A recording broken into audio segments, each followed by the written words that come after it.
Hi there. In this quick video we'll be taking a look at this HGL-205 infrared temperature meter.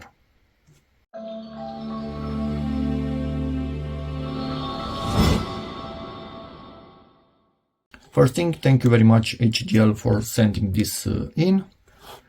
This model goes from -60 Celsius to 600 Celsius. That's -58 in Fahrenheit to 1112 in Fahrenheit. So it's quick measurement, automatic something. Yeah, I'm not going to try and read the German part of it. If you know, you can read it for yourself. This is the spot size depending on distance. So it's about 13.2 centimeters at 1.5 meters. The closer you get, the smaller the spot is. At about 30 centimeters, there's about a 4 centimeter spot. So if you are measuring from about this distance where my finger is, your spot will be about this big. And presumably the closer you get, the spot gets even smaller. But I'm not sure if this is recommended to measure from really freaking close. But yeah, for example, like this, you can measure temperatures under the bonnet of your car or any other objects. Measurement time about 500 milliseconds, and emission factor it's 0.95 and it's fixed. What that means, for infrared reading of temperature, the glossiness, the reflective factor of the surface that you are measuring matters. This is, I don't know, probably the most common value, and this is set to it. You cannot change it. So yeah, let's see. Is this easy open case? Yes, it is. I hate cases from this material that you need to cut. Not the case with this one. It's an easy open, and I agree to this kind of use. Let's get the unit out. Feels nice in the hand. No rubber, it's plastic all around. Clicky button for measurement. Switch from Celsius to Fahrenheit. Backlight. And spot, laser spot. So it has a built-in laser spot. Let me see if I remember how to open one of these things out to replace the battery. So one finger right here, one on the other side. And you need to kind of pull, and this comes out and you can put your batteries in. So let's do that. And in here we have also a quick manual that we will take a look at in a moment. We have the batteries that refuse to come out. And they are out, decent weight, so they are not cheapo batteries at the end of the day. They are probably on the cheaper side, but not cheapo as in will run out and destroy your device. Will leak, not run out. But anyway, keep an eye on batteries in all the devices that you have around the house. Leaking batteries, even in 2025 when I'm filming this video, are a thing. So even good quality brand batteries still leak from time to time. So when a battery is drained, remove it and replace it. And if you have devices that you don't usually use, get the batteries out of them. So power on automatically when you press the button. Beeps when it does the measurement.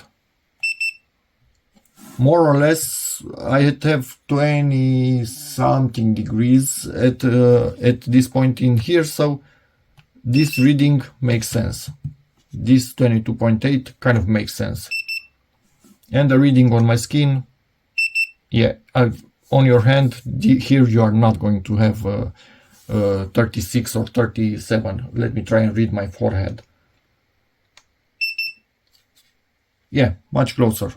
About 35, but this is not accurate enough for reading the temperature of a person like the devices used during the pandemic war, because those had a much narrower temperature range, so they were more accurate in that temperature range. This has a much higher range, in total 650 degrees Celsius. That's quite a lot. Here it tells you the distance and spot size, so it's a 12:1 ratio. The diameter of the spot is 12 times smaller than the distance that you are measuring at. A bit more info about the unit, feel free to pause at any time. I don't know if I properly showed you this page, feel free to pause again. If you want to read the temperature of something, you go around like that to find the hotspot.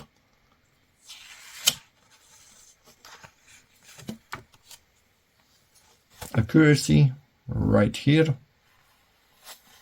plus minus 1.5 Celsius. And when you go to really high temperatures, you get plus minus 1.5%. Spectral range, okay. And that's about it. And meanwhile, this was heating up.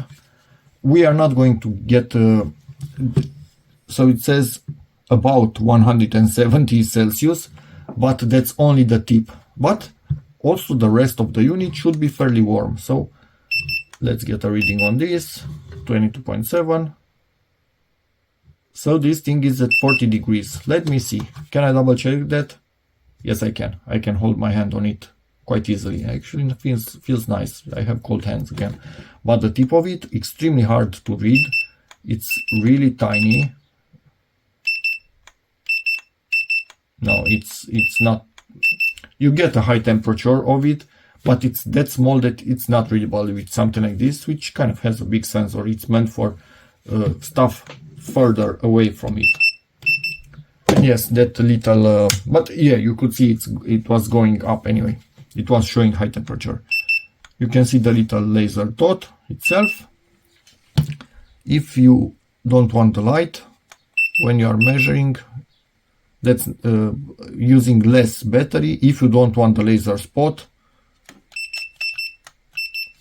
and Celsius, Fahrenheit.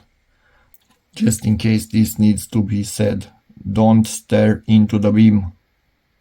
It's a laser, it's a freaking laser, but kids grew up with these lasers in my time, so they should be just fine knowing that they shouldn't stare into this thing.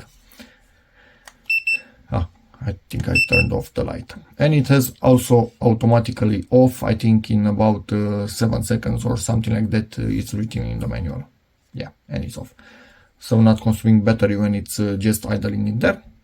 And that's about it. Thank you very much HGL again for sending this unit in. Will be put to good use. And for the rest of you, check out my other tools related videos. Subscribe to the channel, that would help me quite a lot, and see you in the next video. Bye.